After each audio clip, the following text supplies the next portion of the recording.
Викендов на програмата се надпреварите од 15-тото коло на втората македонска кошаркарска лига. Најголемо внимание привлекува полошкото дерби помеѓу Тетекс и Гостивар. Во минатото надпреварите помеѓу овие две екипи привлекувале големо внимание и многу публика. Во моментов Тетекс и Гостивар настапуваат во втората лига. Тетовци оваа сезона немаат амбиции за пласман во повисок ранг, додека Гостивар речиси теоретски е пласиран во прволигашката конкуренција за наредната сезона. Сепак и покрај различните амбиции, од двете екипи најавуваат дека мотивите и желбата за победа се на највисоко ниво. Некогаш било стварно дерби. Се сеќавам, уште ја кога сум бил актер негде 70-тите години.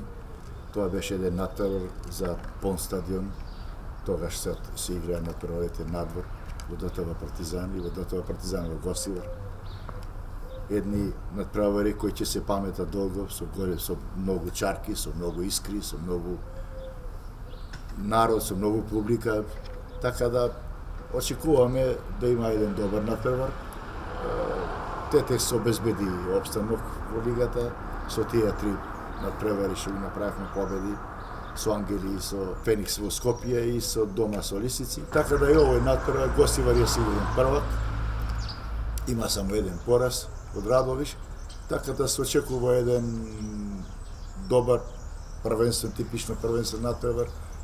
Имаме двајца повредени играчи, Ѓорчевски и Костовски, меѓутоа верувам дека до недела, до 17 часот, ќе бидат спремни да помогна, да пружиме една добра партија и да му го нанесеме на Гостивар и вториот пораз. Околу такмицата се надеваме дека ќе имаме добра игра, како нормално добар резултат, па подобро нека победи. Прва лига не ни бега, имаме успех голем, идеме без притисок, така да наше е само да одиграм. Очекуваме дека ќе дадат они максимум затоа што се надам дека ќе влезат помотивирани од нас, но сепак кажав подобро нека победи. На останатите надпревари ќе играат Феникс Академија ФМП, Црндрим Шкупи, Ангели Радовиш и Водњански Лисици Карпош Соколи.